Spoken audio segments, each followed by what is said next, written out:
Hello there, what are you expecting today? Because whatever you expect, that's exactly what you're going to receive.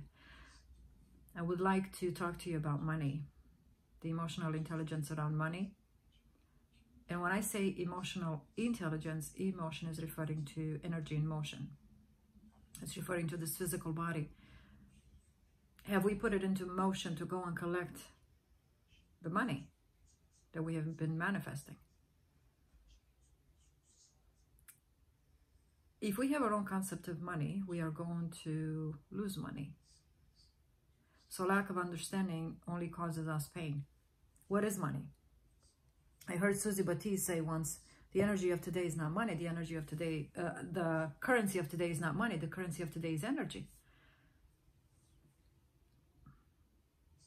And she said, you know, I never wanted money. I just wanted what the money can do for me. I wanted to be set free, to have my time, to have my peace of mind, to enjoy other things in life and do things I could never do before. I believe she went through a few bankruptcies, and so she was energetically overwhelmed. You see, money is supposed to fill the gaps in your life and have more than enough. How much? Pressed down, shaken together, running over. In a continuous flow. And when you understand money and you look at people as money, you're saying money is just energy that keeps flowing. Money has to flow. And if it doesn't flow, if it's not coming in, it can't go out. So the problem is allowing ourselves to have it come in. Allow ourselves to receive it. When we have an understanding that your purpose is to create money. That's your purpose, to create money. Why? Because money allows you to live the experiences in this world that otherwise you couldn't. Now you might say, well, money is just a paper. Of course, just like Susie Batiste, she said, money is just paper, but it's the energy that I get when I have it. It's the lifestyle that I live. And I was looking for that freedom. So money is supposed to set you free, as opposed to what you might have heard, money is the root of all evil. When you think about running after it, that's the root of all evil. When you put yourself in a place of receiving, money is the answer to all problems. So as I said, you're a conduit. Money is supposed to be received by you, and then you're supposed to allow it to go. So it's always been in the allowing to receive, allowing to let go, allowing to receive, allowing to let go. Now, when you run after money, the money says, well, listen, I want to come to you. Why are you running after me? You see, when you run after something, it runs away from you. But when you say, I already have it, and I know it's supposed to come in, because look at all these gaps and holes I have in my life, which is what? Your mortgage company, your car payment, your phone bill, your food, your groceries, your clothes, your trips, and so on. You're saying, hey, these are the lion's mouth that I have to shut. I have to feed these mouths. The CEO of the mortgage company, the people that work there, you see how many people you've got to feed, but you're just one person. How can one person run after all that money? You can't. So you've got to put yourself in a place of receiving and say, okay, I'm going to assume that I already have it, and it must show up. Assume that you already have fed the mouth of lions. Assume that you already have enough fish and enough bread to quiet the mouths of 5,000 people on the grass. Assume that you already have it, even though it looks like 2 fishes and 3 loaves of bread. Assume that you already have fed those 5,000 people, plus women and children, who knows how many more. And assume that you have left over something for you. Something was left behind. You must always have something left behind. You must always ask for more than enough. If you're looking at your gaps and you're saying, well, I just need $3,000 this month. Well, are you going to have anything left there? Well, what for? I'm not doing anything. Okay, well, that's the reason money's not coming. Because if you're not seeing yourself on the beach, why would you need the money? If you're not seeing yourself in a $5.2 million home, why would you need the money? You don't need the money. You see, money comes as a result, not of hard work and honesty alone, but a result of a definite demand. When you look at that vision board and you point to it and say, that's the house, that's my house, that's where I am. And if you're there, If you've convinced yourself and sold yourself that story that you're in the house, then money has to show up. You have almost of an arrogant attitude towards self, towards the negative thinking that comes up and says, you don't have the money. You see, the only story you need to sell yourself, it's your own story, and you're the only person you need to sell it to first. How worthy is your story? Let's think about it this way. If you were going to write the story of your life and you were going to leave it behind, what would you like that story to sound like? Oh, Luminita lived in a $5.2 million home in the mountains, and she also had a beach house by whatever. That's the story that you would like to have written or leave behind. Now, that story, you've got to create it now. And you sell it to yourself through belief. Faith comes by hearing, and the hearing of the word of God. You've got to hear yourself with conviction over and over and over again. That's my house. I'm in the house. I'm in the house. The money's already here. Sandy Gallagher, my coach, said, and I say my coach because I am surrounded by Proctor Gallagher Institute coaches. I have 2 coaches from Proctor Gallagher Institute that are my coaches right now. So Sandy Gallagher said when she manifested our house, guess what happened? She said the money was here. When I felt that I was away from the house, I have to remind myself, no, I'm in the house, which means the money is here. The money is here. The money is here. Like, calm down, the money is here.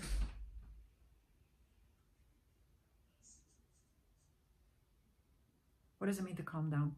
Don't allow any thoughts to spring up and be like, what? No, bring them back. Tame your thoughts. Control your thoughts.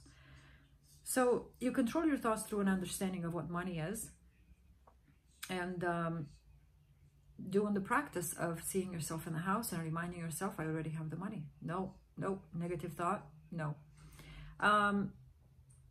Money, whatever amount comes in your life, remember 10% has already a name, a purpose. It's called tithing or charity, you give away. The rest of the 90%, it has no purpose. Meaning, a $10 can go for a bag of potatoes, and next month it can go for a bag of cat food. The same $10. So the rest of the money, you define or you put the purpose behind whatever is left. So if your idea, for example, was to pay your house off, then you are demanding from the universe to bring you that exact amount of money. And now you tell the universe, oh, by the way, I want this money because I want to pay the house off.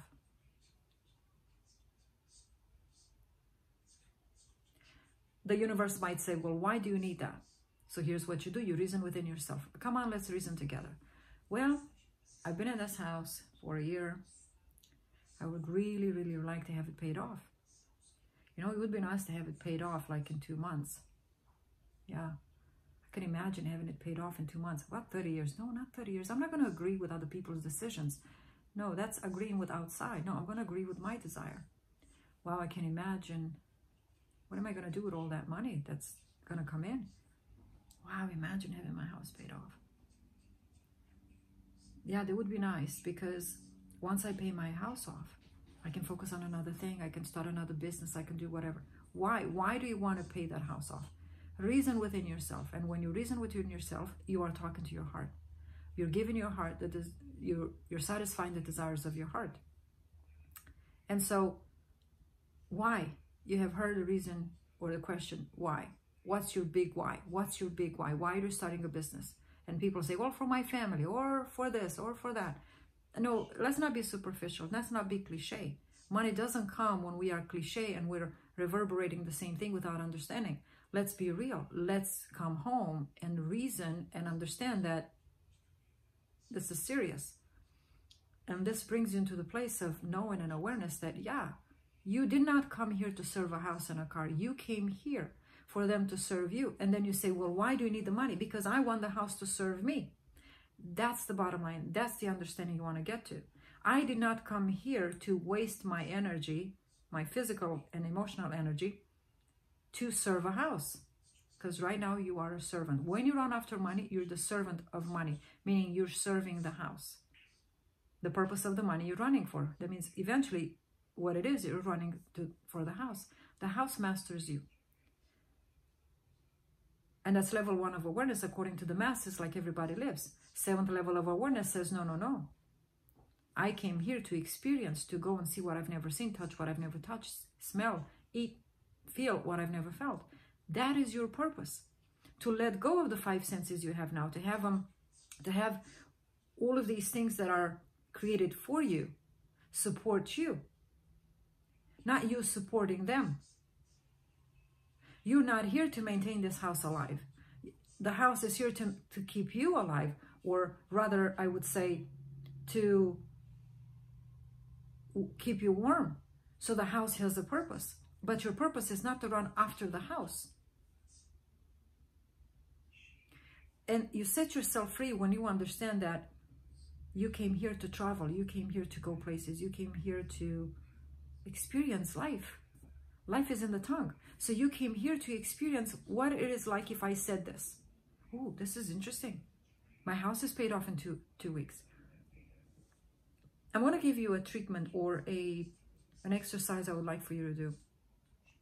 Here's what I want you to take in consideration. When we talk about money, and we say money has a purpose, Ed Milet said the game of life. And I said, yeah, that's the game of speech. Whoever speaks more abundant wins. And that's the truth.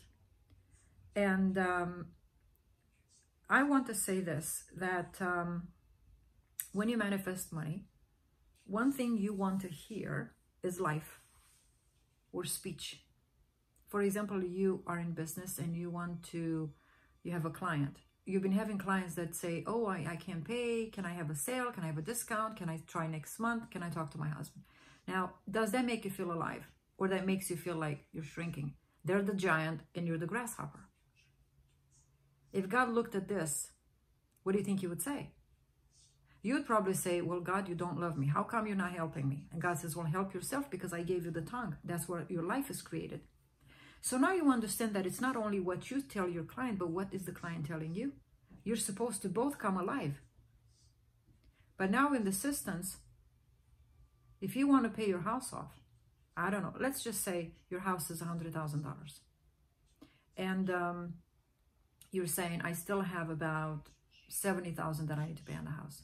All right, you have a business. Great. What are you doing? What I'm coaching. Why don't you sell your coaching program? You can sell it for $7, $70, $700, or $7,000 a program. Then how many people would you need? 7. So now you set your business according to match your lifestyle. The income, the revenue is supposed to match your lifestyle. And you look at your lifestyle and you develop the language or a dream life where everything is paid off and you still have leftover to go and do what you want to do, because that's your purpose eventually and ultimately anyway. So then you put in your mouth, in the mouth of your client, what would you say? What would you like to hear from them to give you life, to make you feel as if I'm moving forward, I'm going, I got this? The words of life, the speech of life. Hey, what would it take for me to have you as my coach and mentor? I'm ready to pay in full. Here's my credit card. Why not rehearse an imaginal act where you hear that over and over and over and over and over again? Does that bring you to life? Every time we go through a creation and manifestation, make sure that it brings you life. Is that the ultimatum? Is that exactly what it is you want? When you go for what you think you can get, you're not giving yourself life. You're starving yourself. You're going from failure to failure or from lack to lack to lack. Go exactly for what it is you want to hear from your client. Love yourself first. Love thy God first. Love you. Love your own thoughts. Love your own images. Love your own speech. Love what you hear. You put the words of life in their mouth. God breathed the life into them. What it's saying is, I put in your mouth what I want. I tell you what's going to happen to you. I tell you how you become to life. But in fact, when God breathed the breath of life, he put in his mouth, he brought him to life. He said, come alive. And what we're saying is, when you want to hear from your client, the breath of life that will give you life. You see, the universe or anyone outside of you is God. And you want to hear the breath of God. You want to have the breath of God. The breath of life. Those are the words that you want to hear from the universe or God. Anyone outside of you is God. You are God. We're all God. So the breath of life is referring to the speech that will bring this dead body to life. You are the dead body to life. Well, the dead body.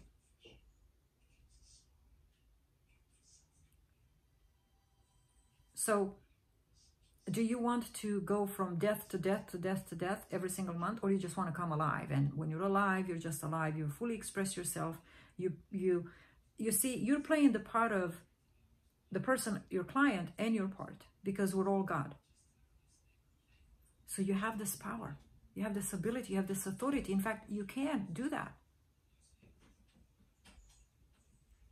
So now I want you to think of money in a different way.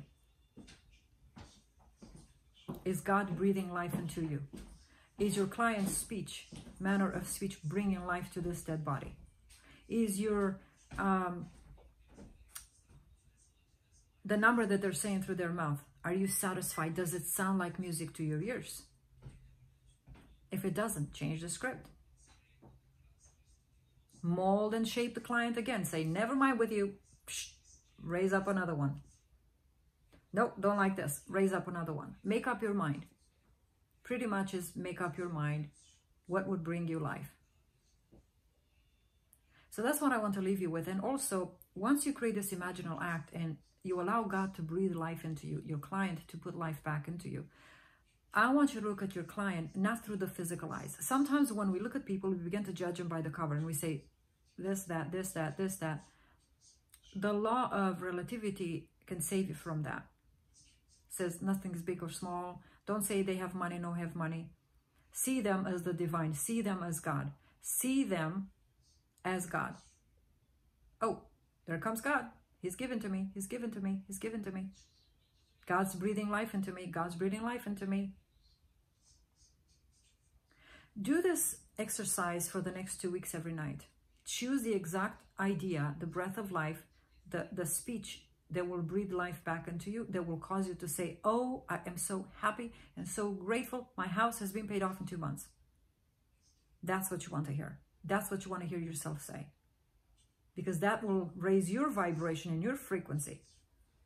So at night for 2 weeks, I want you to do this exercise and hear the same thing over and over and over and over and over again. You're going to see changes happening in your life, and you must hear those words from your clients. You have to. As within, so without. Leave me a comment below and tell me how this has worked out for you, but stay with it for 2 weeks. A coach, a friend of mine, this is what he suggests. This is how he changed his business. And just like money keeps coming in. But don't ever stop. Because when you stop affirming, the flow stops. So learn that once you see the money coming in, keep doing that imaginal act. You might not have to do it at night, but keep doing it during the day. Keep doing it right before you pick up the phone with a client. Do it on the spot. But do the same thing until you say, you know what? I want to hear something else. Well, what do you want to hear? I don't know, whatever brings you life. Maybe you want to move to a bigger house. Now you want to hear more specifics. And so you mold and shape your client, or you mold and shape you in essence. Isn't that interesting? You are the clay, but you are the potter at the same time. And that's the beauty of who we are and being God. We can be the clay, but we're also the potter. Powerful. Thank you guys for watching. I would invite you to click on the link below, Manifest Without Money. Once you enter into the program, then you come into the Facebook private group community, Manifest Without Money. In the group, once a week, I come for about 30 minutes to an hour where live I answer your questions, or if you have any questions about the program or anything that you're working on, you have a goal that you need someone to be there one-on-one with you, you will have the ability to ask me questions through your comments on the bottom. And I am there to serve you live once a week. So click in the description below and get yourself into a program where you stay consistent, where you learn to discipline yourself. And my program is designed and geared to do this kind of work every single day. You have checklists that you have to check off, because it's as if you're going to school, but you're going to the school of thought. You're changing your mind. 98% is mindset and only 2% strategy. So if we don't do this work every single day, we don't change our affirmations, we don't change, and we don't give ourselves life, and we don't know how to do it, and we have someone to hold us by the hand, or if you have a goal and you don't know how to achieve it, then being on the program and then having the advantage of having me live, that's a step above, okay? So click into the link below and like, share, subscribe, and hit the notification bell button below, and I will see you in the next video. Bye now.